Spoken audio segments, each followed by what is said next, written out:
Yo, it's your boy Will Motivation coming to you live with a confession session.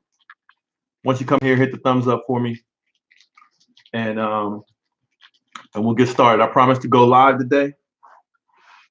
Promise to go live, and so I'm going live, and we can talk about whatever you guys want.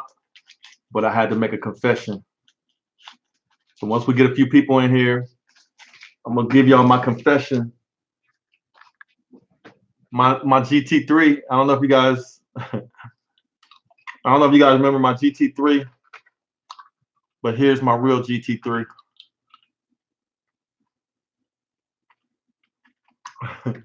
Shout out to Tim Reese. Subscriber sent me that. That's dope, right? What's up? What's up? Boom Man Maka. Big Bill Smoke Tie. Orange 2348 Tony Jackson. Hamza, what's up?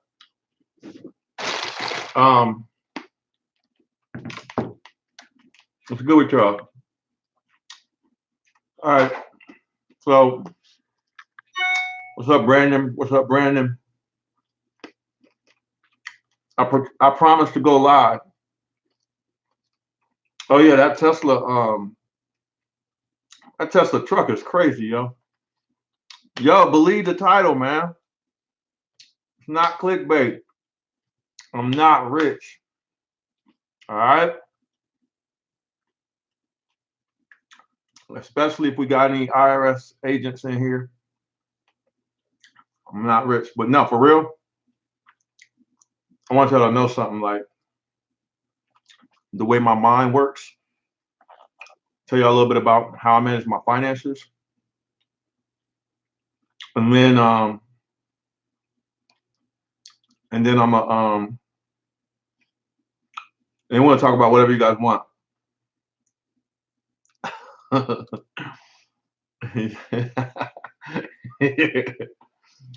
But yeah. So let's get into it, man. I got a confession to make. Will Motivation is not rich. Somebody dropped a comment on my video about my Lamborghini Aventador, right? Because I financed it.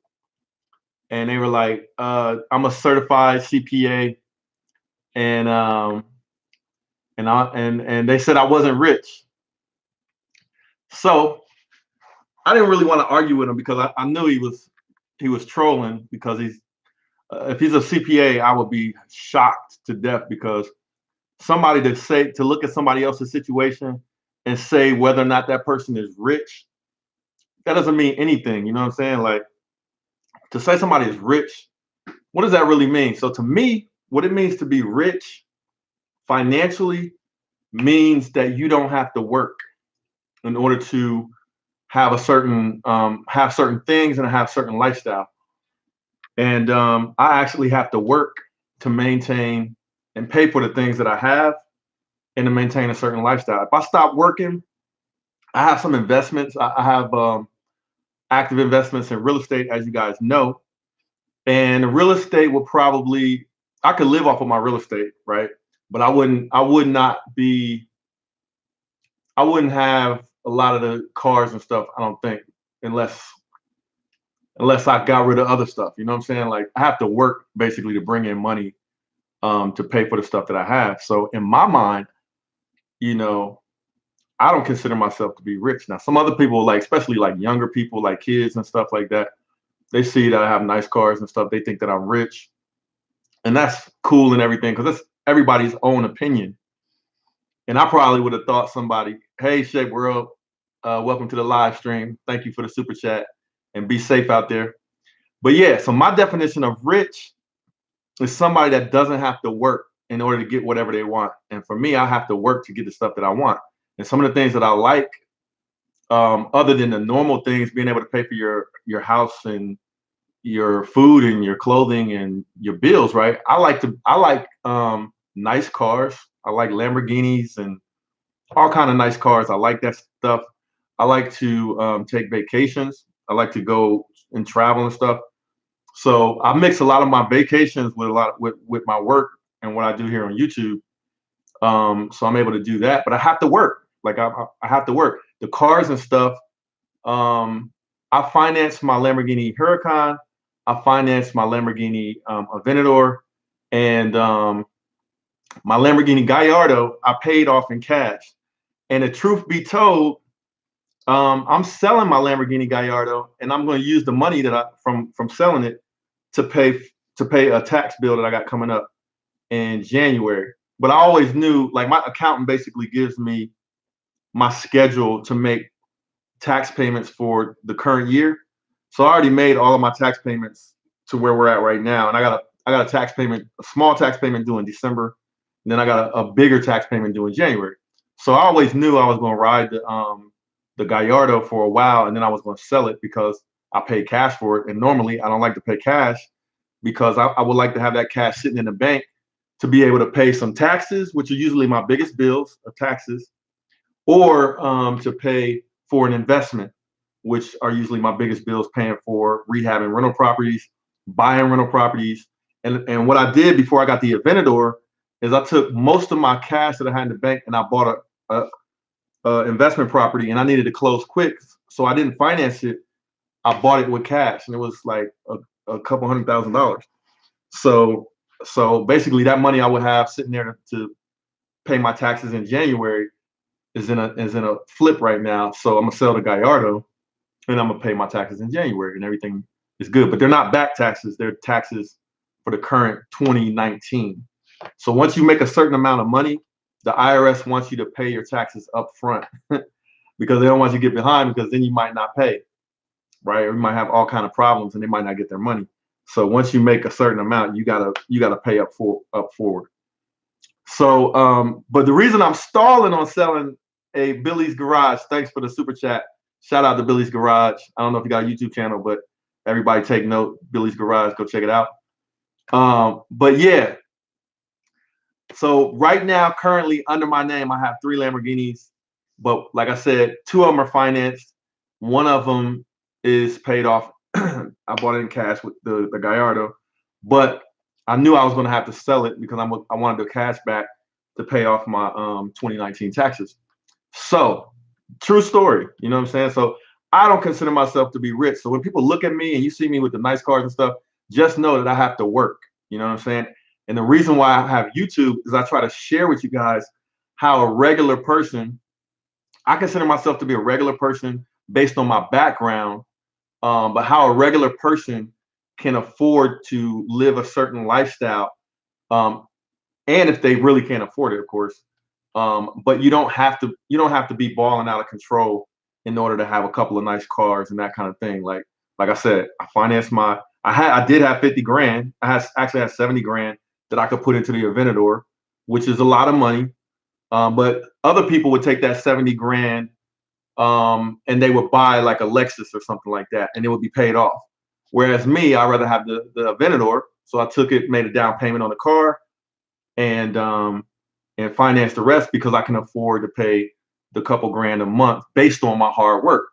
Now, could I pay all of the cars off?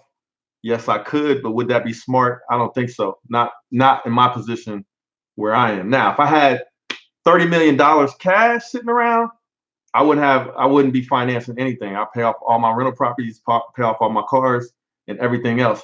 But I don't have $30 million sitting around like that. You know what I'm saying? So I consider myself not to be rich. I'm just a hardworking dude. I'm not regular when it comes to intelligence and work ethic. I'm abnormal when it comes to work ethic. I'm not the smartest person in the world, but I'm pretty sharp.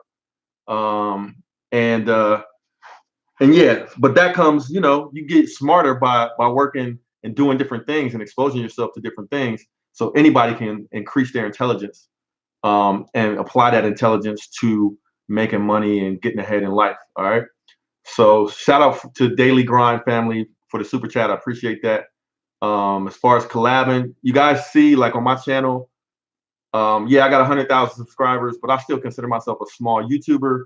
So I collaborate with other small YouTubers. I don't really care how many views people have when they do a collab with me. What I care about is that people um, have a plan for the collaboration, because I don't really just hang out. Like, people will say, "Hey, Will, can we collab and do something with the Lambos and stuff?" Yeah, that's cool, but what's the plan? Like, what is the video gonna be? So I need to know because I'm gonna put like 1 or 2 hours towards it. Then I gotta go because I got a lot of things I have to do that I'm responsible for that are waiting for me. I got a million things to do. Like I'm behind on stuff from years ago, like literally. But anyway, shout out to Daily Grind family, and yes, we can collab. Just make sure you got a good idea for the video. E Vapors, thanks for the super chat. I appreciate it. She said the free game you drop is rich. I do the same for the next generation. Hard work works. Yes, that's right, man. Hard work works. So the purpose of this, but the purpose of this live stream. Thank you for everybody that joined the live stream. We got 230 people in here. Please hit the thumbs up because what I'm getting ready to do is basically give you guys whatever you want from me in this live stream as far as answering questions related to investing, answering questions related to the supercars and the Lamborghinis and ownership. Whatever you guys want to talk about, that's what we're going to talk about. So hit the thumbs up. Hit it like that thumbs up right there on your cell phone. Hit that. If you're on your computer, it's click right there on the thumbs up. But that when you hit the thumbs up, YouTube promotes the video to more people. And my purpose with this video is to share. So the more people that see it, the more people can maybe pick something up. All right, so let's talk, man. So now that I've got the confession out, I'm not rich. I financed both of my Lamborghinis. I paid off one of them, or I financed two of the Lamborghinis. I keep forgetting I got three of them, right? Financed two of them. I paid off one of them. And the one that I paid off, I'm going to sell it to pay my taxes due in January. And then the leftover, I'll probably pay off my Huracan. All right. So if you're on this live stream and you don't know the surprise is I still have my Huracan. So I'm gonna have the Huracan and I'm gonna have the Aventador, but I'm just a regular dude. I'm not some super balling out cat that has no funny background, no history. That's a secret. The way I made my money, I guess just so people know, if you've seen like videos on my channel, you probably already know this. But the way I made my money to be able to afford the cars that I have and even afford the payments that I have on those cars is I went to college for computer science. I learned how to write code, got a corporate job, worked a corporate job for about 10 years. I built a side business while I was working a corporate job, building a social network for students and graduates of Black colleges because I went to one and I learned all about it. And I wanted to create a social network because there was no Facebook, no LinkedIn. And I created that social network through coding. I know how to code and build websites. And the website is still up and running today. And it has generated millions of dollars over the years through recruitment advertising and brand advertisers that whenever they want to do any type of campaign related to historically Black colleges and universities, they come to me because I have the largest audience and I've been doing like advertising and marketing for the companies for years. So that's my number one business. When that business started doing well, and you got to remember, I built this business on my part-time, like in the evenings after I was working my 9 to 5. So anybody out there that thinks that you don't have enough time in a day to be able to do 2 jobs or a job and then a side hustle, then that means you just don't want it bad enough. Because I worked a 9 to 5. I took care of 2 little kids when I was married. I put my kids to bed, and from 9 o'clock at night to 3 o'clock in the morning, every single day, I was working on my website, building my website until, it is what it is today. So I built that on the side. I finally quit my day job in 2004. And in 2004, then I started making more money with my business.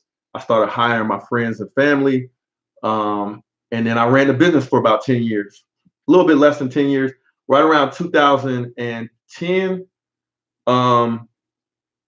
I started getting into real estate because I bought my first house, I bought my office, then I bought my second house, which was a condo that I lived in going through my divorce. And then once the divorce was finished, I bought my fourth house where I live. Well, not where I live now, but where I lived before. And I bought all that property, and the real estate market took a drop. And when I went to go sell my condo, the real estate market was so low. That's when I decided to get into real estate because I knew it was too low. You feel me? So I took all my life savings, which was about $300,000 at the time, and I invested all of it in real estate. And and so if you look at the timetable in the Columbus market of what how much the real estate market has gone up since 2010 to now, then you could probably have an idea of what that money turned into. And all of the money that I was making every year, as much of it as I could, I invested it in real estate all the way up until the market came back and real estate got expensive. But I learned and taught myself how to invest in real estate that kind of way. And then like I always want to have nice cars. I want to have Lamborghinis and stuff like that. So when my real estate portfolio started looking good, I finally had some investments. And the real estate was generating, like 5 figures a month in rental income. And so I was like, man, I could probably justify buying a Lamborghini. So I bought a Gallardo first, then I started a YouTube channel, and the YouTube channel started another income stream and another business. And then the cars become part of the business. And it could justify me spending that much money on some of these nice cars as well. But the real estate is really the reason why I started getting into the supercars, and YouTube is part of the reason I started getting into supercars. All right, so that's kind of like my background for anybody who doesn't know. I still invest in real estate. I got a flip going on right now. I got a new house built from the ground up that anybody who wants to come and see it, I'm gonna do an open house. And anybody that wants to see my house that I built from the ground up, you can come to Columbus, Ohio. You can meet me, you can see the cars, and you can see my house that I built from the ground up. And I'll share all the investment numbers with you guys and everything. All right. So that's that's uh that's my story. All right. So yeah. Black Ocean said FBI listening and rubbing their hands like Burpin. You paid $2 to say that, bro. Come on. Yeah, my old college roommate is FBI. So they know me. They definitely know me. IRS knows me too. I had a 5-year tax audit already. So they know me. They know what I'm doing. Um, so I mean, taxes and IRS are always kind of scary because you don't want to do anything wrong. It's complicated, and you got to get help to do stuff. So you're always kind of like on edge about making sure your taxes are right. If you're somebody like me, I'm always trying to do stuff the right way. So yeah, you always got to worry. But I pay what I'm supposed to pay, and I cooperate because, like I said, they know me. But yeah, I'm sure like as far as FBI too, based on who I've been around and where I grew up, probably how much money I deposited over the years, where I travel, I'm sure like people have looked at me in different branches of like stuff like that. You feel me? So, but I'm not doing anything illegal, and I don't believe in that. So, pay my taxes. But yeah, so there's your $2 answer right there. Rico just did a super chat. So for those who don't know, like I don't really like I'm not a YouTuber, so I don't really consider myself a YouTuber where you gotta like watch my ads or give me super chat. Although I do appreciate it, and I will see your question or comment if you super chat. I don't. I'm not gonna ask you guys to do that because I'm not trying to make money off of you guys on YouTube. All right, so. But I do appreciate it. So Rico said 2020 is going to be my real estate grind investment. Thanks for the insight. Yeah, man, like real estate is real. Like I remember, let me tell y'all a story. I remember, I remember, let me turn my ringer off. I remember, and this is for Rico in a $10 super chat, right? I remember when I was married in that time period when I had my 2 little kids, I was married, and I was working my 9 to 5, and I was trying to figure out how am I going to get rich, and how am I going to get to the next level? Like I'm working this corporate job, and I was like, and I used to see those late night infomercials about like people that were doing flips and they had rental properties and were doing stuff in real estate. So I saw some of those infomercials, and I was like, man, I know there's some truth to that, even though you're kind of skeptical, right?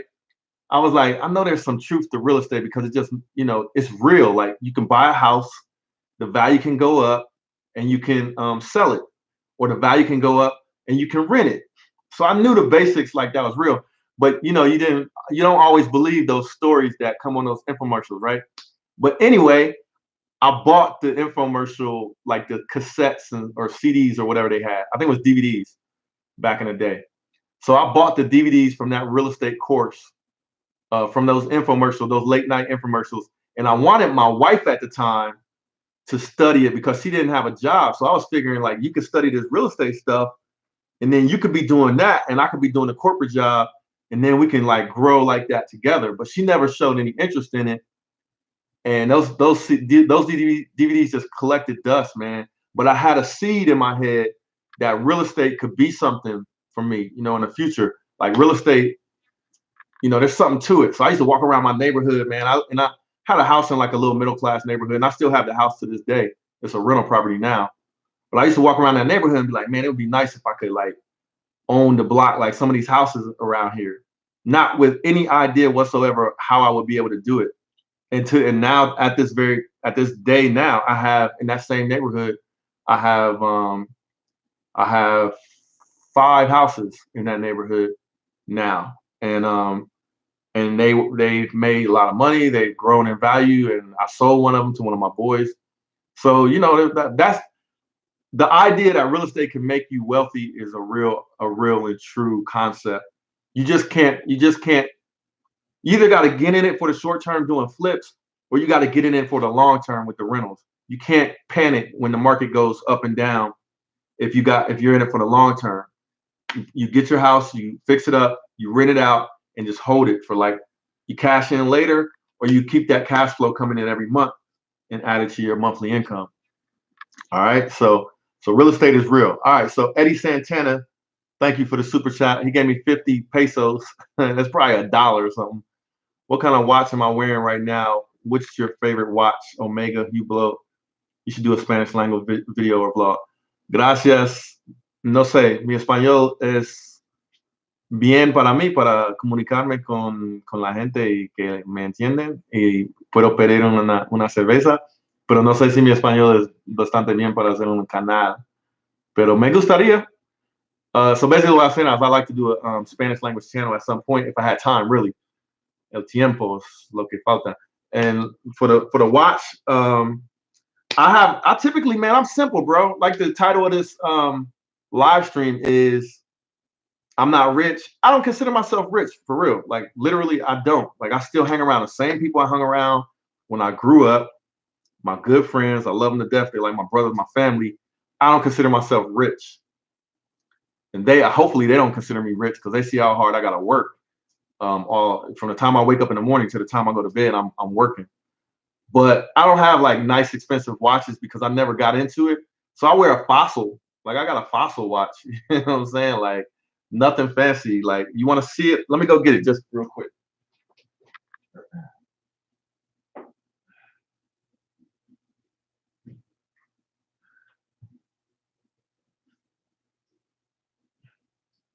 Hey, you know what though? So there's my watch. I like this watch though. It's my watch.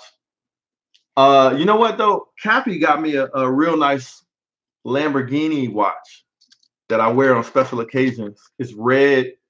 It's real nice. I think that was kind of an expensive watch. So it's a Lamborghini watch. Like, so I do have one of those. But the watch that I normally wear when I go out is this Fossil. It's probably like a $70 watch. It's nothing fancy. All right, so let's start talking what you guys want to talk about. Pan Afro Canam. What's good, man? Thanks for the super chat. He said, yo, what did I miss? All you missed was my confession that technically, man, I don't consider myself to be rich because to me, somebody who's rich is somebody who doesn't have to work. Somebody that if they got 2 Lamborghinis, they went into their stash of $10 million and bought those 2 Lamborghinis with cash, and they got plenty left over to live off of. That's not me. All of my money is in investments in real estate, and I keep some money available to do real estate transactions or to pay taxes or to handle emergencies with the ebb and flow of my businesses. But I don't have like $1 million sitting in the bank to buy cars or anything. I don't think I've ever, to be honest with y'all, I've never had $1 million in the bank at one time. Probably the most I've ever had in the bank at one time, 6 figures. And I don't know if I should be saying that on here, but 6 figures I had in the bank. But I moved that stuff around. Like if you see my like, there's a lot of stuff about me that's like just out in the public, like my business, my real estate business. You can see like all of my properties that I own, see all the properties that I flipped, so you can kind of get an idea. So, so I don't have like a whole lot of secrets or anything like that. But I'm just saying, I don't consider myself rich, wealthy. I consider myself more wealthy than rich as far as my investments that I have, because like I got investments in real estate that no matter what, like I keep them things rented out and they generate enough. They generate good money. They generate decent money, and they have a pretty good value. Now, do I have like? But like I said, that's what it is, man. Yeah, I do have 3 Lamborghinis right now. I'm gonna sell one of them to pay off taxes come due in January for my 2019 taxes to have them all paid, so I don't have to worry about it, and I can go into 2020 clean. But so I'm gonna sell my Gallardo. But I knew that all along. Like when I bought it, I was gonna drive it, have some fun with it, make some videos with it, and then sell it, hopefully for what I bought it for or a little bit more. And then I have fun with a Gallardo for free. You see what I'm saying? So yeah, that's what you missed, bro. But right now we're talking about whatever you guys want to talk about. So Zero Gravity Tech, is that a super chat for $100, bro? Good looking out. But nah, y'all don't have to like do super chats. I know it's a lot of people in here, so I'm gonna try to answer whatever questions I see. So Zero Gravity Tech, thank you for the super chat. It looks like you might have a YouTube channel, so you guys check out Zero Gravity Tech. If you want to do a collab, let me know.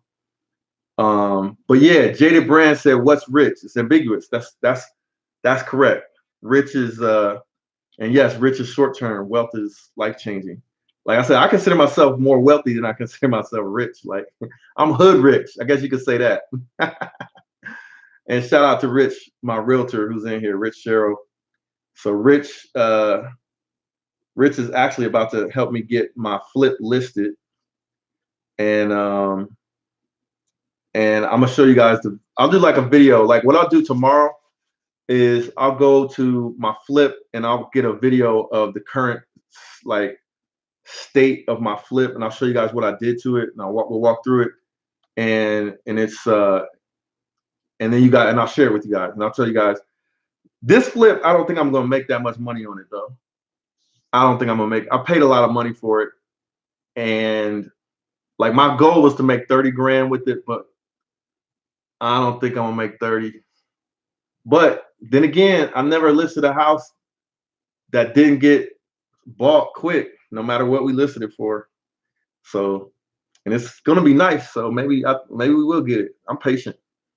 All right. Somebody asked me, do I ever see myself getting married again? Clayton Henry said, do I ever see myself getting married again? Let me tell you guys something about marriage real quick. What I learned. I've been married before and I've been divorced before. My parents stayed together, so I didn't get to see a divorce close up to know what divorce really was. I also thought alimony, and I thought like concepts like child support and people fighting over money. I thought that was like something fake. I thought that was something like from the movies. I thought that was something dramatic. Like I thought it was like only rich people deal with that kind of stuff, like from the movie stars and stuff. And it's can't even really be that bad as it sounds, right? So what I learned when I got married and had to go through a divorce and what marriage is, that marriage is 3 things. Marriage is you being in love with somebody and you and that person decide you want to stay with each other for the rest of your life. Between you and that person, what y'all think marriage is. That's number one. Number two is marriage is what it is defined as like in religion. Like, so you and the other person having the same religion or not, but what is the religious belief on marriage, right? So that's the second thing about marriage.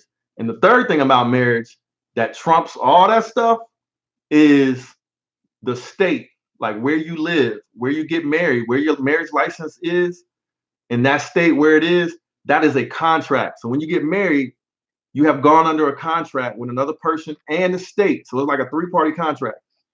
And if you guys don't agree on things and you don't have some kind of prenuptial agreement that the state will validate and consider, then if you guys don't agree, then the state gets to determine your life, like some real major stuff in your life. Like it'll probably be the most important contract you ever signed in your whole life. So I learned about that not when I got married. I learned about it when I got divorced. So do I see myself getting married again? The idea of the first two are cool. Marrying somebody because you and that person agree to stay together and treat each other right and all that good stuff, and whatever your religious beliefs are, that's cool. I can work with that. What I did not like is what the state license. When you get a state license to get married, and how that works, I didn't like it. Like I didn't like it. I couldn't believe, like when I was getting my divorce, I couldn't believe what was going on. Like I was in shock what was going on. So I don't know if I ever had one of them state contracts, but yeah, it'd be nice to have somebody, a partner, you know, a female like companion and partner, and like a wife, but not that state contract. I don't like it. I don't agree with it, and I don't believe in it. And if I was to have something like that again, it would have to be like whoever I was marrying would have to be like, yeah, let's do this prenuptial or something. But I don't even, I'm like it's like something on the last thing in my mind, like. But that's a good question though, because people need to understand that when you get a license in the state of Ohio where I live to drive, you got to take a test to make sure you know what the laws are when you drive, so nobody gets hurt, right? When you get a license to get married, they don't make you don't have to take a test or anything. You don't have to be competent about anything of what happens. And I think that's wrong. Like if you're going to get a marriage license, you need to understand what it means to be married in that state. And if things don't work out, you need to understand they need to give you a book, just like you get a book for the license to drive. You need to get a book for a license to get married. And if y'all get divorced, here's what's going to happen. If they had that book, I might not, I don't know if I would have been married for real. Like, let's keep it real. I didn't know what I was doing when I was young and I was in love and all that kind of stuff. Had 2 kids immediately after I got married, and love my kids, and happy birthday to my daughter, by the way. But yeah, so there's a long answer to your short question. So the whip connoisseur said, "Will I ever come to Houston and check out the car scene in Houston? I think you would be in heaven." Yeah, I love Houston. I've been there a couple times, and yes, I plan on coming to Houston with Mod to Fame in March. There you go, and I'll probably bring the Huracan. Yeah. All right, so I'm gonna start going from the bottom up. Um, Yeah, somebody swag D Wiz 50 said I heard that sometimes prenups get pushed to the side. Forget all that. Yeah, it's true. Like I think in some states they can get pushed to the side. I mean, you can like when you get into like fighting and you go to court, man, people can say anything. Like they can sue over anything, anything. And who wants to be in that all that? There's two places I hate: a hospital and courtrooms. I don't want to do no job related to that, and I don't want to have to go there for anything. You know. All right, B. Brownlee said, "Do I have Section 8 tenants?" No, I do not have Section 8 tenants. Nothing against Section 8. I know some people that do well with it. I know some people who've had some nightmares with it.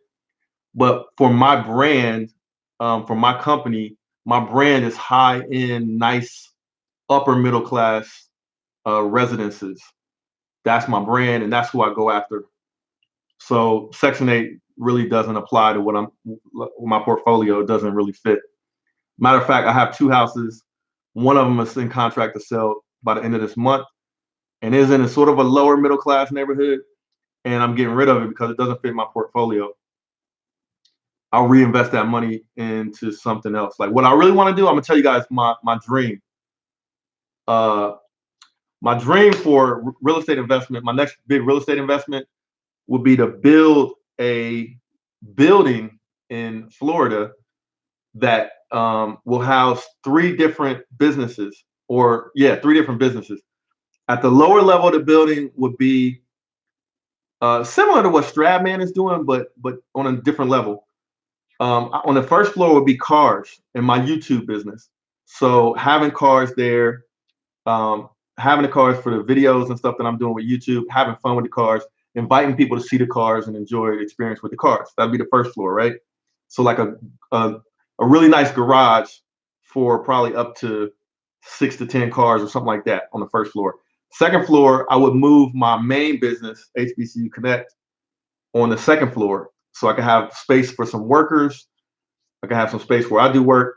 And then maybe on the other part of the second floor, I could have like a suite, like a master suite apartment for myself. And on the third floor, I would have Airbnb.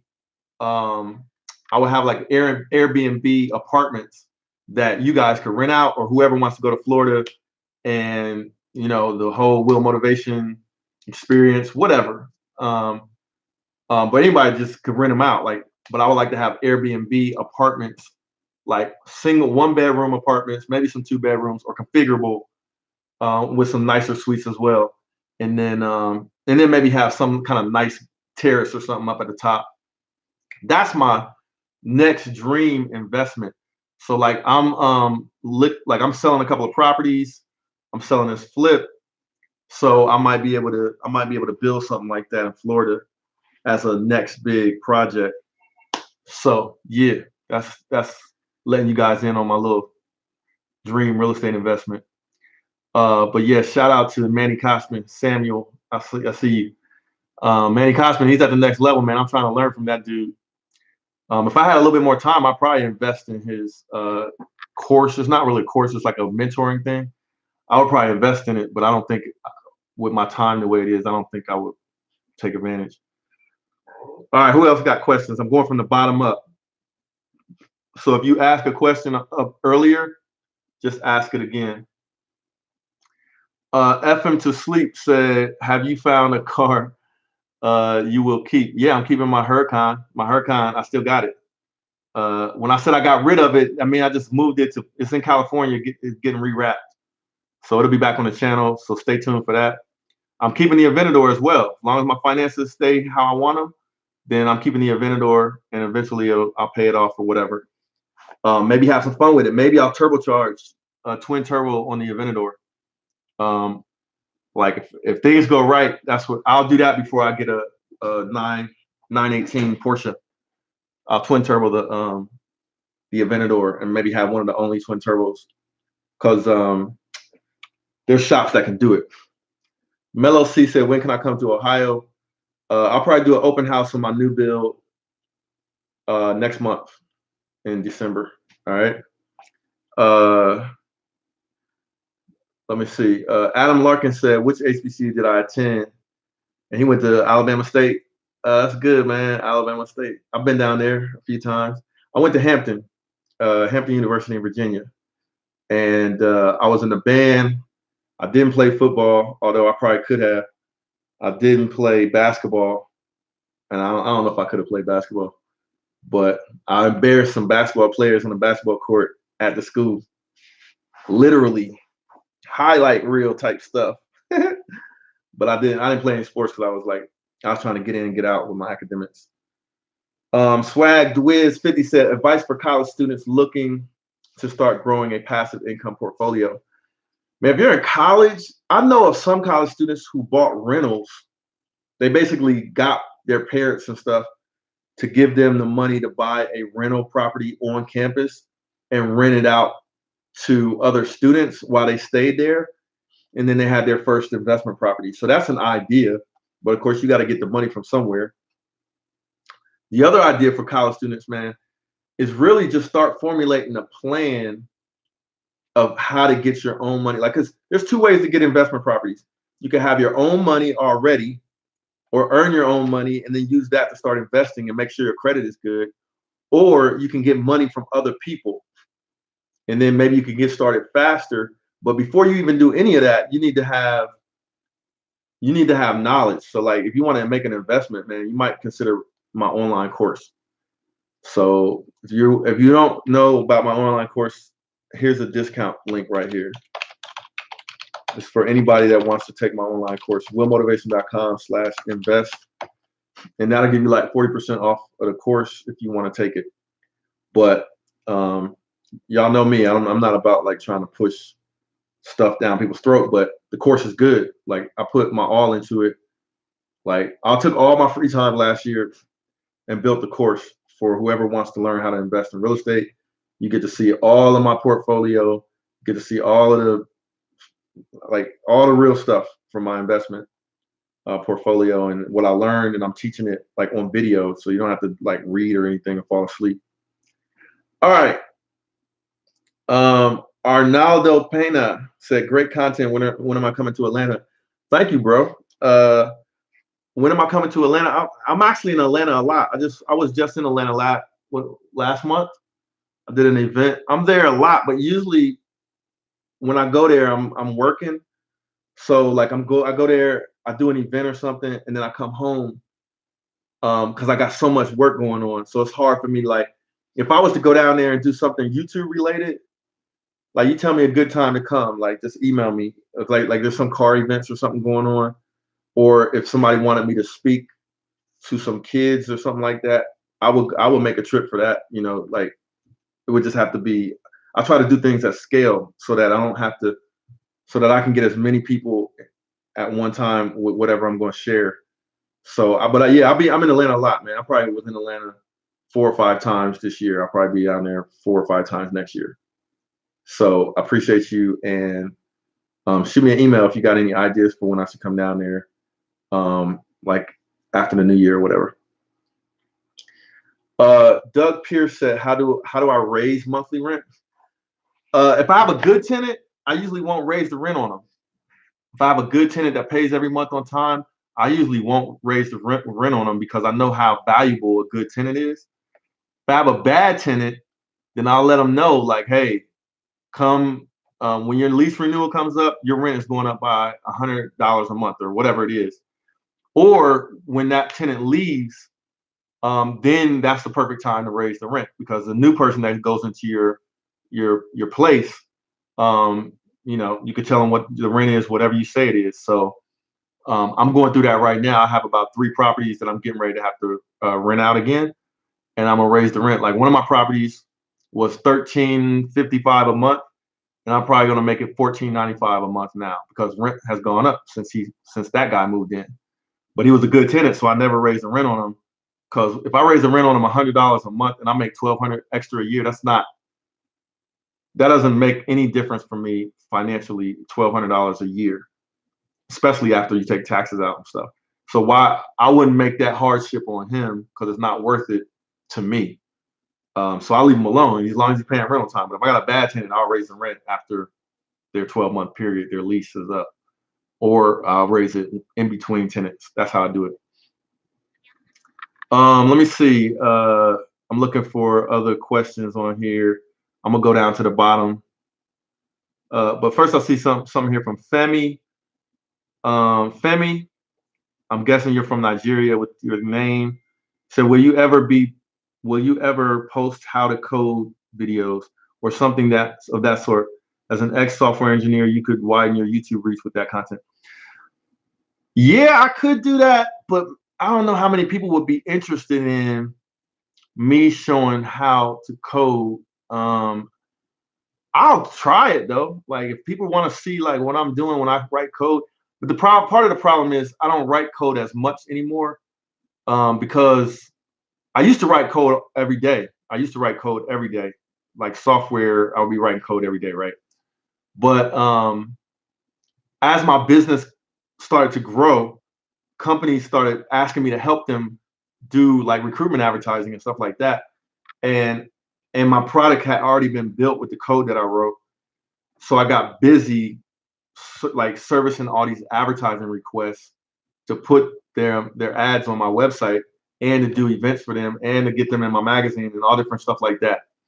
So it took me away from the coding, but right about now, I'm in the process of redoing my website to make it mobile first. So it's a lot of like new HTML coding that I'm doing, but I'm still using older technologies just to get it done fast. Like I'm using Perl, which is for me, it's kind of good because a lot of hackers don't mess with Perl anymore. So I won't have as many people trying to hack me. But if I use like PHP or Python or some of these newer languages, then I might have more hackers trying to come at me. So, but yeah, I'll try that, man. Like I'll show you guys like what coding is about and why I like it. And if I didn't know how to code, I probably wouldn't be here right now. I wouldn't have Lambos probably. I might, I'm a hustler, but there's a good chance maybe I wouldn't be. But coding like changed my life. Learning how to code, man, I could create. And it's not expensive. You can have $20 a month and get a web server, and you can start writing code on that web server and build something that people could use and make money off of some code that you wrote. And that's essentially what I did. My first probably hosting was like $20 a month or $40 a month. Started writing code. I didn't have to pay anybody to write the code for me. That's the biggest roadblock to starting these online businesses and apps and stuff, is that it's expensive, like to get somebody to build an app. And I didn't have to do that because I knew how to code. So changed my life. And here I am now with a business that's generated millions of dollars over the years and allowed me to invest in real estate and play with supercars and stuff. So yeah, I'll try to do that. I'll do a video and see how people like it. All right, so I'm going from the bottom up. Somebody said, do you invest in commercial property? I have one commercial property, and here's the thing about commercial versus residential. I taught myself how to invest in real estate. So one thing I knew about residential is if I made a mistake buying a rental property or buying too many rental properties, I could always quickly sell one of my residential properties because there's a market for people need housing where I live. So there's a market for that. And I felt like I had more room to make mistakes in the residential space. But what I noticed about commercial is there's not always a bunch of people waiting to rent. Like I'm in a business condo right now, and it's in a big building that has a bunch of business condos in it. And what I notice is sometimes those business condos, people leave, and it's a long time before somebody rents out the place again or buys the place again. And I've been there for 10 years. I've been there for 14 years in my office. So for 14 years, I watched the businesses come and go in my office complex and how long it takes for a business to rent a place out and how long it takes for them to sell a place. And it's long. And I don't like that. So for me, that's what slowed me down from getting into commercial. All right. So I'm going to answer Eddie Santana. Thanks for the 200 pesos. What is that? Like $5, $10? Hey, but thank you for the Mexican pesos. Voy a comprar un burrito. So he invested in his first home in 2010. Same year, retired from the Army during the real estate crash. Had no idea the home would be a cash cow today. Bought it at $65,000. Now it's worth $250,000 in Las Vegas. It's rental income. For some reason, I can't sell it. Bro, I don't blame you. I feel a little iffy about whenever I sell a property. I feel a little bit iffy about it unless I pay too much for it. Then I like to get out, get it off the books and get my money back. But yeah, that's real. That's you just a testament to. I was looking at Vegas as a market to get into because it was real similar to Columbus as far as the prices and how things were changing and everything. So Vegas is a good market. If I lived in California, so all you people in New York and California, if I lived in New York and I lived in California, well, let me say California first. If I lived in California, I would be looking at Arizona and I would be looking at Vegas or Nevada to buy property because it's more, the prices are more normal, like US prices. They're more in line with the regular US prices. It's probably up now because everything is, not everything, but a lot of stuff is up now. But I would be looking at Las Vegas and I would be looking at Arizona if I was on the West Coast. If I lived in Cali, those houses are $1 million for some 2,000 square foot house and all that kind of stuff. I'm not going to buy that. Let me go over to Vegas. Let me look at that market and start investing in Vegas. Or let me go to Arizona a little bit further, but I'm going to understand that market and start investing there and get some decently priced stuff. And then, you got to build a team wherever you go. But that's what I'll be looking at. If I was in New York, I'll be looking south of New York and west of New York. I can't tell you. I mean, there's parts of New York State like Buffalo. You want to look for decent economies, right? Decent economies that have a strong middle class. Those are good economies that have a strong middle class for a long time, or a middle class that's getting ready to explode because businesses are coming there. That's what kind of markets you want to look for. And and you don't have to necessarily invest in New York. Like everybody thinks because they live in New York, they got to invest in New York. That's not true. You got to invest some time and build a team, and then go outside of that market and look for property. So shout out to Eddie Santana. Gracias por a super chat. All right. Yeah, man. So anybody out there studying computer science, you're in a good spot. Like you can make a lot of money coming out working for a corporation. You can sharpen your skills, and then you can start building your own stuff, build your own apps, build your own websites, whatever. But computer science, that's what I studied. I was a real hardcore coder, like I knew what I was doing. And that served me very well. I built out a lot of tools over the years to help me. So PL said, is this clickbait or did he really say he's selling the car? PL, I have 3 cars. Well, I have more than 3 cars. I have 3 Lamborghinis.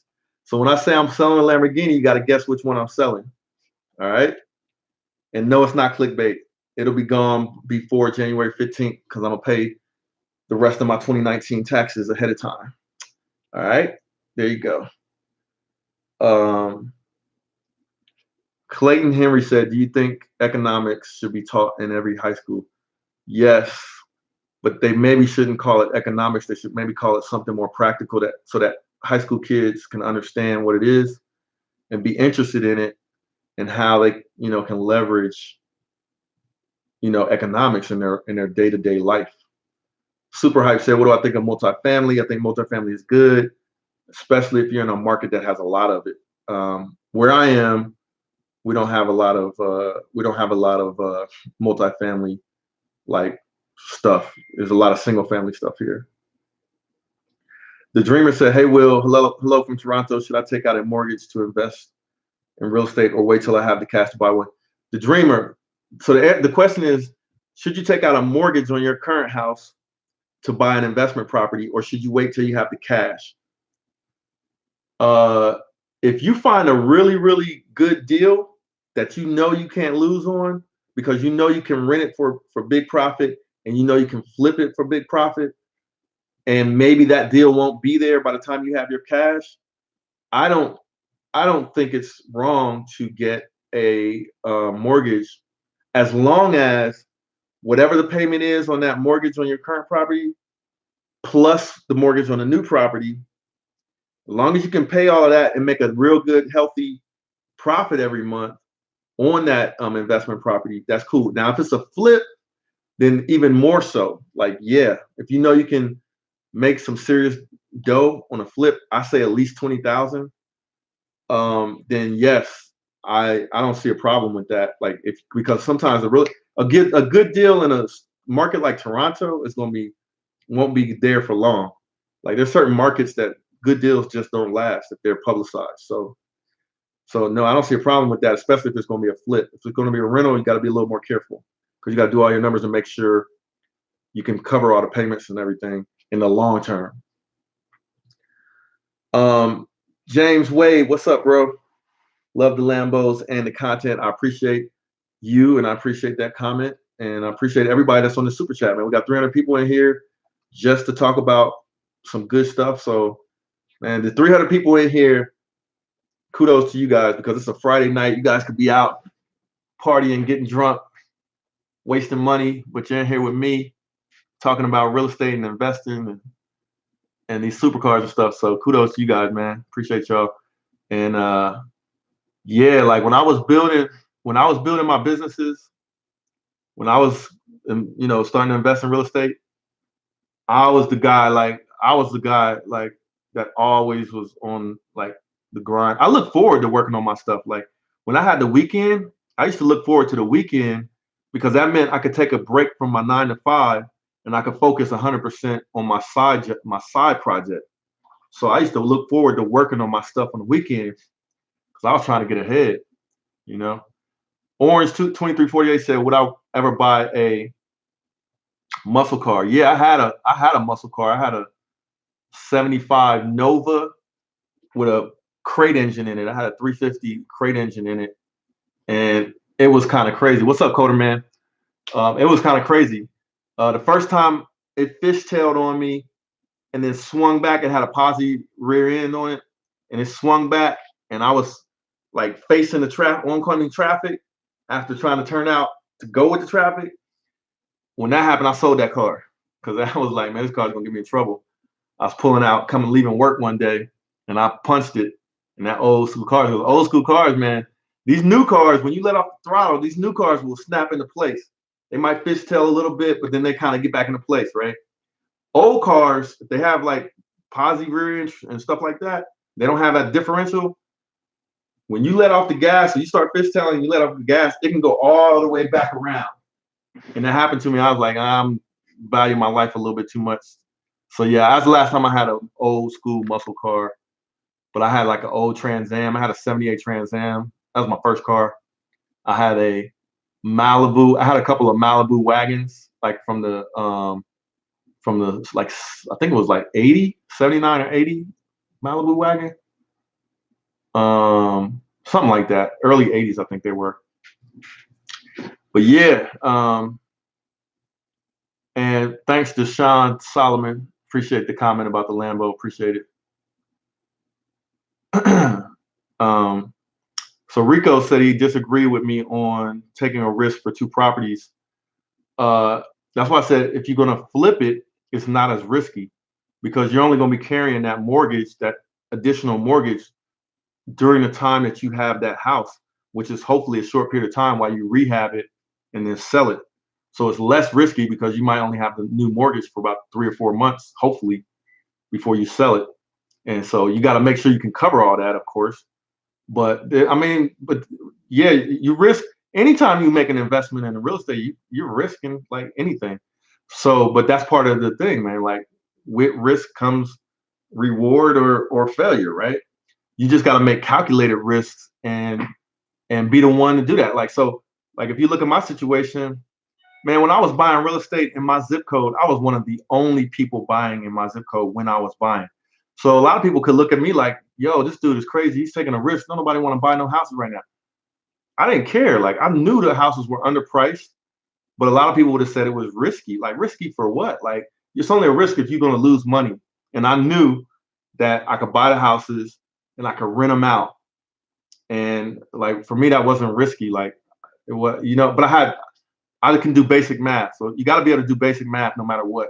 You can do basic math and you can do basic calculations on supply and demand, then you can kind of like eliminate most of the risk. So since I started investing in real estate, I haven't taken any major losses. I don't think I've taken any losses on any of my properties that I purchased because I'm making smart investments.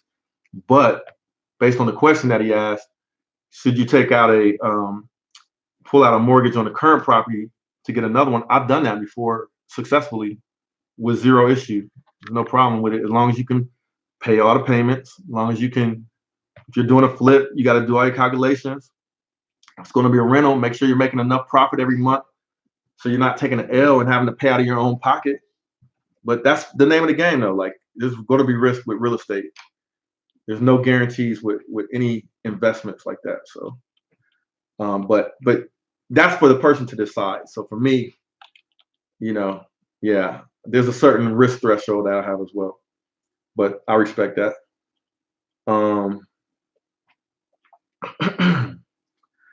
Yeah, man, appreciate you guys hitting the thumbs up. We got 230 thumbs up. We got 350 people in here. Let me see what other questions we have. What's up with the Mexican pesos, man? Y'all try to send me 50 pesos. That's like $1 or something.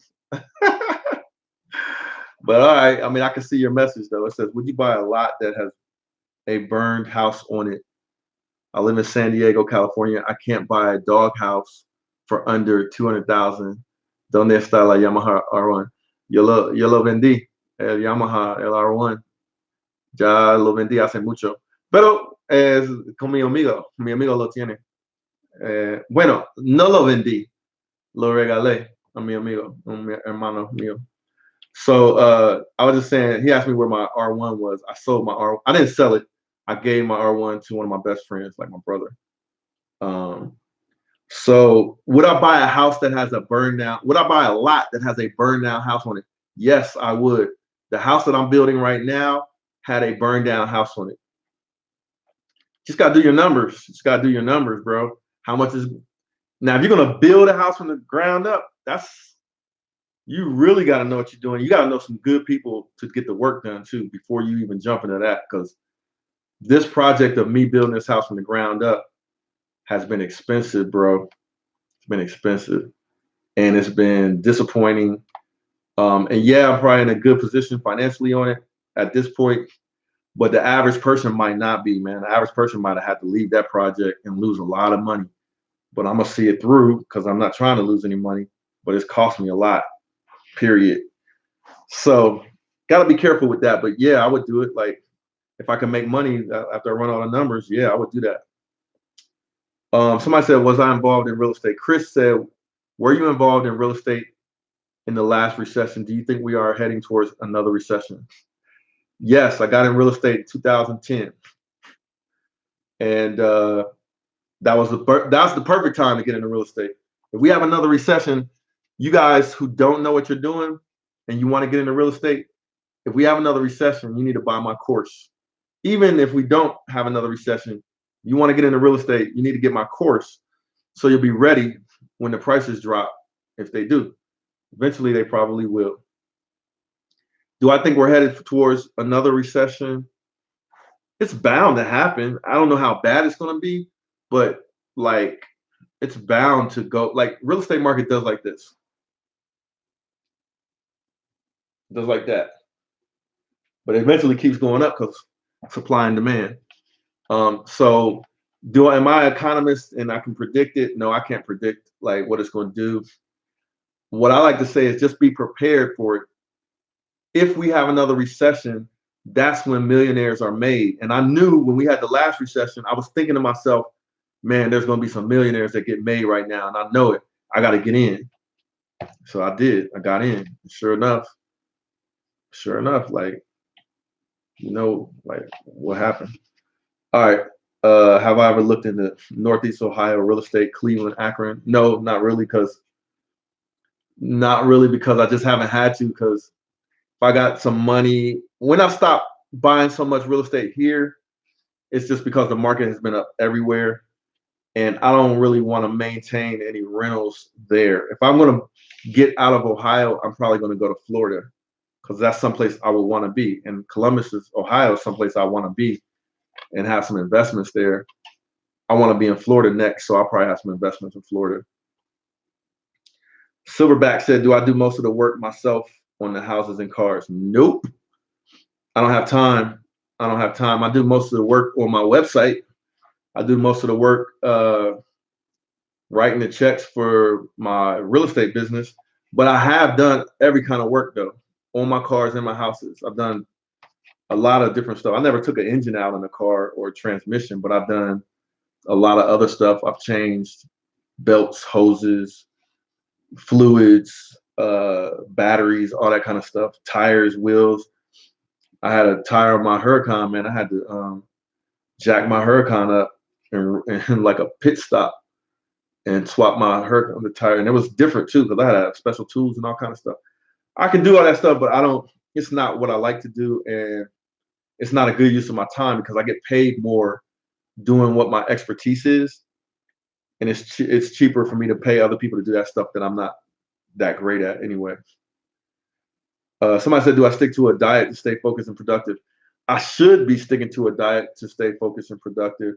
I try to eat kind of healthy. Like I eat salads and stay away from a whole lot of red meat. Speaking of red meat, I got some chili in there. So I need to go check on this chili so it don't burn. That'll be crazy if it start burning. So I got to go check on that. But y'all give me 1 second. Let me go check on my chili.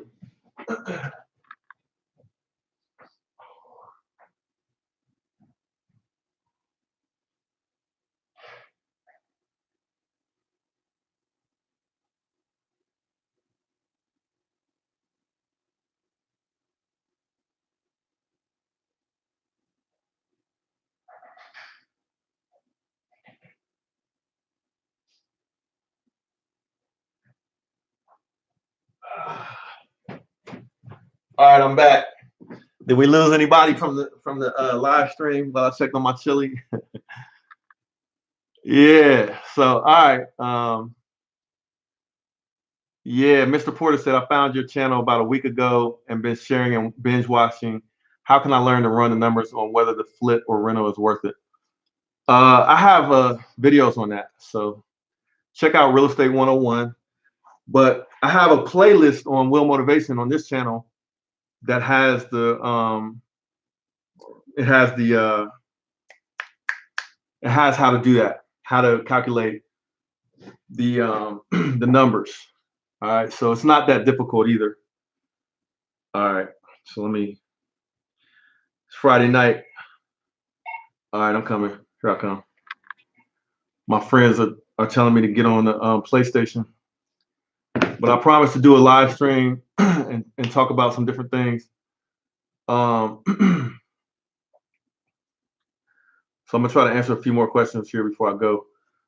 David Ramsey said that home prices will fall back to today's prices in a future recession. The best time to buy is when you can afford it.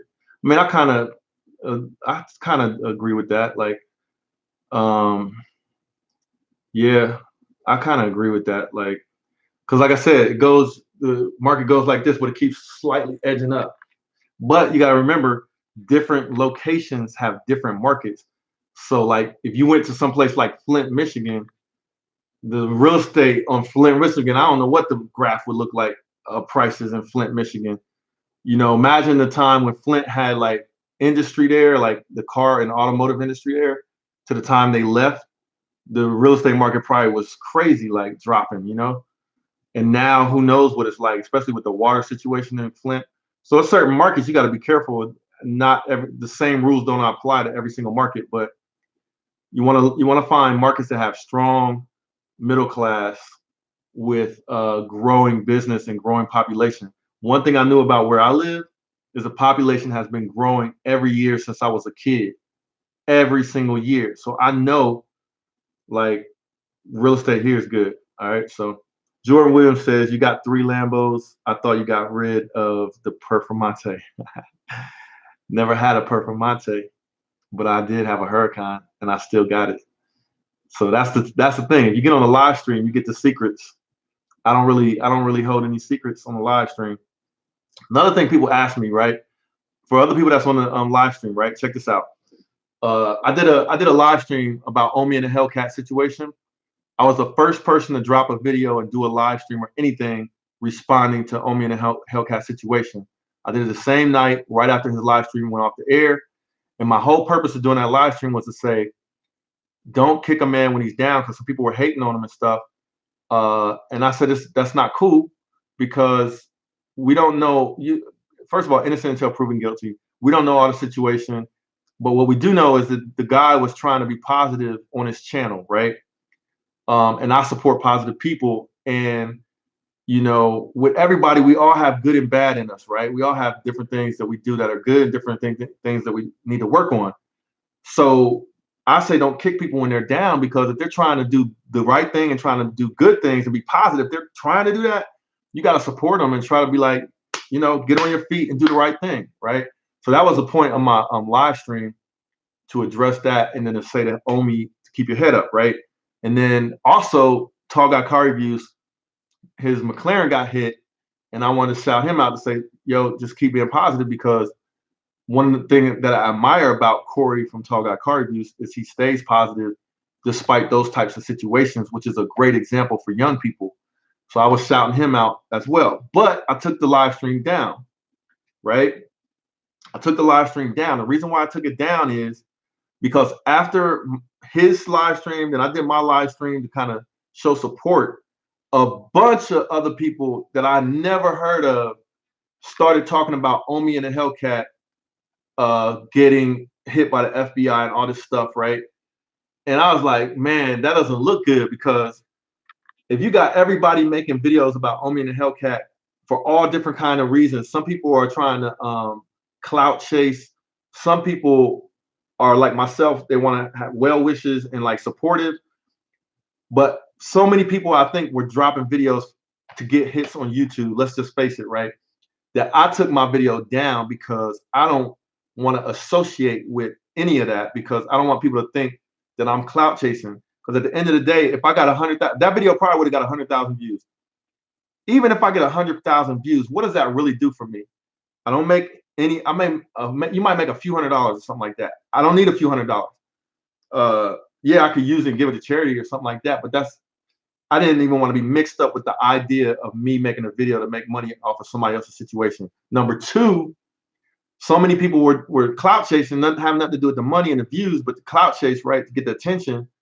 I didn't want anybody to see my video like that. Anybody to think that that's what I was about. So I took my video completely down. I sent a message to Omi directly and I said, look, I took my video down, but I did do a video in case you want to see it because it was for you. And but I took it down, and he has my support, but that's between me and him. And I don't need to make a video for the rest of the world to see, for me to have a conversation with him. So that's why I took it down. And I don't want nobody thinking I'm clout chasing or trying to get hits for views to get paid. And even though like that video would have probably been 100,000 views by now, but I don't care about that. Like, I don't do YouTube for that. I do YouTube to like spread a positive message and help people. I get more out of that than I do out of a little bit of money you might make on YouTube. You feel me? So anyway, that's why I took that video down. If you guys saw it and wonder why it's not on my channel anymore, that's why it's not. Because if you go out right now and put in Omi, it's a million people that you never heard of that have nothing to do with anything like he's doing that are talking about him. That's not, to me, that's not cool. Like, but then again, for him, maybe it's good because like he's getting a lot of exposure. But I just didn't want to be like one of those. I didn't want to be categorized with people that are doing those videos, so I took mine down. All right, so last couple of questions. What y'all got for me? The Dreamer said, do you think naturally aspirated exotic cars will go up in value as they move forward to electric? Yes. Yeah. Can you imagine that? If we start having a bunch of electric cars as the only option, you know how much more fun it is to drive a naturally aspirated or even a turbo car that has an engine in it, a gas engine. It's so much more fun to drive those cars than electric. Like when Joseph, if you haven't seen the video, I'll drop the video tomorrow. If you haven't seen the video where we were comparing the Aventador to the Tesla, and he took me for the ride. That Tesla, the acceleration is crazy, and I even get sick. I was getting sick off that acceleration, but at the end of the day, I didn't like it. Like I didn't like the acceleration. Like it was like being on a roller coaster, but I was getting car sick. I didn't like it. Like I like an engine. You know what I'm saying? I like the sound of the engine. I like the exhaust. I like some of these cars spit fire. I love that whole thing. So, man, can you imagine if they start making everything electric? Yeah, it's going to be collectors paying big bucks for anything that's in good condition. That's like an exotic car or something, man. Heck yeah. Andre Ellis said, advice for a 20-year-old about to apply for a 203K loan on a quadplex. My advice would be take my online course. Now, real talk. If you don't know about real estate, I got everything in there. Now, as far as that type of loan, hey, Rich, are you still in here? What is your advice for a 203K loan on a quadplex? I'm not an expert on the different loan types. I'm more of an expert on how to evaluate deals and things to look out for and how to be profitable with the real estate. All I can say about the loan is understand the details of the loan. I have that kind of loan in my course and I talk about it. But it's not something that I've used. But you just need to understand all of the details of that loan and what it means. And if you understand it and it fits with your plans on how you're going to make money, then I would say you're good. But other than that loan, buying a quadplex, man, just make sure it's a good property. You get it ready to go. And you offer a good product to your future tenants, man. Get that thing rented out completely, and then you'll have all types of options. You know, as a landlord, you'll have revenue coming in. Make sure you're making a good amount of revenue every month off of your income. So, for example, I like to make at least $400 to $500 a month in profit after all expenses on my monthly rental income on a property. At least $400 or $500 a month. If it's less than that, I don't like it, and I probably won't do it. Steesley said, "Have you have any favorite luxury car brands, or are you strictly a supercar guy?" Favorite luxury Audi? Yeah, for sure. Audi. Audi is my favorite luxury car brand, hands down. They make the most. Okay, Mercedes is up there, but I've never had a Mercedes. I had one Mercedes. Mercedes is an innovator and like a leader, but their designs aren't always the best. Audi has the best designs.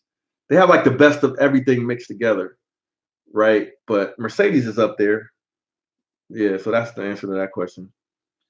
Um, Let me see. Yeah, man, I can't believe, like, kudos to you guys, man. I love y'all, man. We got 320 people in here, and we're talking about like good stuff tonight about how to invest in real estate. We're talking about the real situation, like, with people. I consider myself a regular person. Nobody gave me any money. My parents didn't have money. I didn't get like investor money when I started my business. And I'm a regular guy. I don't consider myself rich. I might be hood rich, like with some thousands of dollars in the bank kind of thing. But but yeah, like I don't consider myself like rich, like to the point where I can just take millions of dollars out of the bank and buy a bunch of cars or pay my Lamborghinis off like that without having to think about it. Like I have to think. Like if I wanted to pay my Lamborghinis off, I would have to think. Do I have debt? Yes, I have debt. This is to Mike Score. Am I in debt? Yes, but I'm not. My if you know how to do a net worth, calculate your net worth, you have some debt and then you have some assets and you have some cash and different things that you can can be liquidated easily or liquefied. I don't know how you say that. So yes, I have some debt, but my my assets far outweigh my debt. Okay, so and I have different types of debt. I have minimal credit card debt. I have some vehicle loan debt, but the vast majority of my debt is associated with mortgages on some properties that I have, and but those all of those properties um, have equity. They're not underwater. They're all like positive. Like they're worth more than what I own. Okay, so yeah, I have some debt. But if I didn't have any debt, my Lamborghinis was paid off, and let's say I had $6 million in the bank, then I'm rich. If I had all my stuff paid off with $6 million in the bank, for me, I'm rich because then I really don't have to work at that point. I have my house paid off, everything paid off, but my situation is not like that. Um, yes, I have good amount of real estate, good amount of it's paid off. I have a little bit of money here and there, but yeah, I'm not where I want to be. I would like to have 10 million in cash with everything paid off. Then I'm in a real good position, but I'm not right there. You know what I'm saying? Yeah. So, but I'm a real person. I consider myself to be smart. I know how to manage my money. I know how not to go broke. Or, you never know what could happen. That's why you got to make sure you take care of people and be good to people because you never know. Just like the Omi situation, if you're learning anything from that situation, is that you never know what could happen when like when your situation can change. That's why you got to treat people good that are around you, like especially when you're up there. Like I'm not asking you guys for anything. I don't need no attention. I don't even like attention, to be honest with you guys. I don't even like attention. I just like helping people, and I like when people come back to me and say, "Hey, Will, like this information you gave me helped me to do this, and now I'm doing good." I like that. I love that. For me, that's better than money. Any money I could ask for, right? Somebody said GT3. Do I miss my GT3 Coder Man? No. To be honest with you, I don't miss it. I found out I'm not a Porsche guy. I miss my automatic GT3 more than the manual. The automatic was more fun for some reason. Believe it or not, I didn't think it would be like that. The automatic was more fun than the manual GT3. Unfortunately, though, I don't miss the GT3 at all.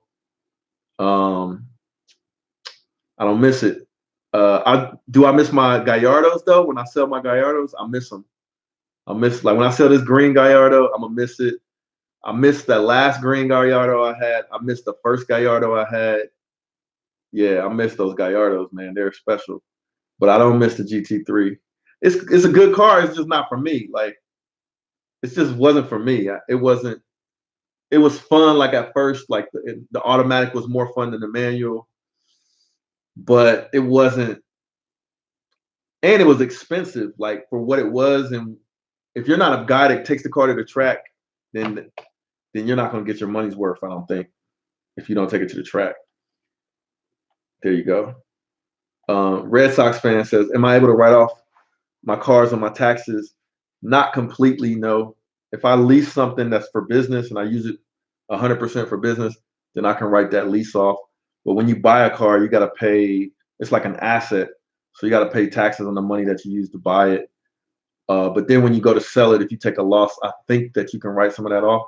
But I'll let my accountants advise me on that and tell me what I'm supposed to do.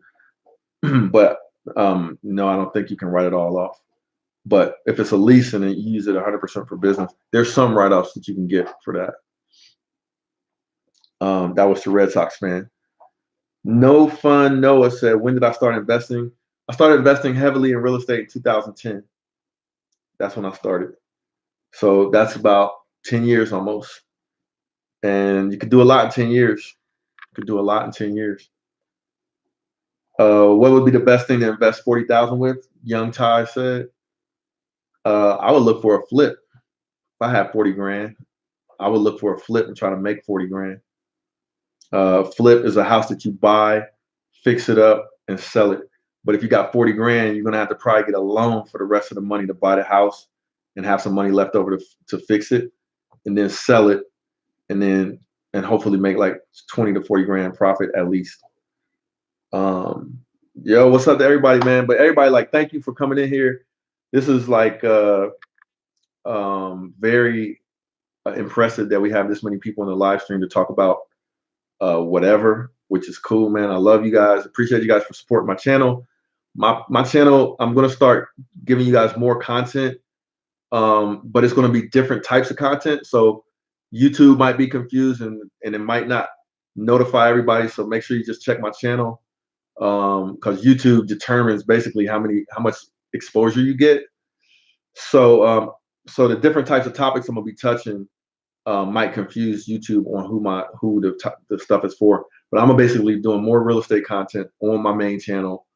The car content will continue to come, but anything that I'm thinking that can help somebody get to the next level in all aspects of life that I can share from experience, I'm going to be making videos on that. All right. So if you're wondering why I'm looking over there, because that's where my the chat is. So I'm looking for anything that stands out to answer before I bounce out. But I'm about to enjoy my Friday night. You guys enjoy your Friday night, man. It's already 12 p.m. I mean 12 a.m. almost. So all right, man, y'all stay up, and maybe I'll do another live stream on Sunday. But look out for some videos from me. I'm gonna drop a video of my Aventador racing and play around with the Tesla. All right, I'll drop that video tomorrow, and I'll see you guys soon. Appreciate you guys coming into the live stream, and love you guys, and stay positive, and yeah, keep striving towards your goals. No, I'm not selling all my Lamborghini. I'm gonna sell one Lamborghini, and I'm gonna keep two. Boa noite. Holla.